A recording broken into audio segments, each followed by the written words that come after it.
Мына барша еліміздегі әйелдер қауымының 8 март мейрамы құтты болсын. Келе жатқан авторы сәнді Ықылай анама. Анашым, асыл анам, айтар әнім, сен үйреттің бәрінде қайталадым. Өзіңнен аумай бара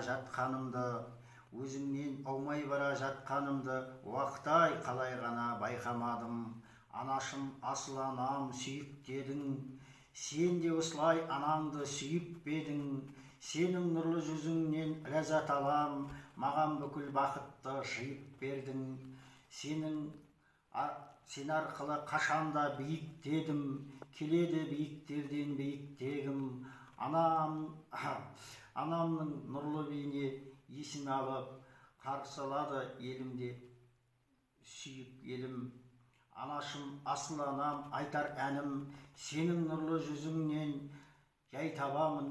Бәрінен де тілеймін өзің жаққан ақ отау шаңырағым шайқалмағын. Бақыттымын деп бүгін айта аламын, келеді қайталағым. Рахмет.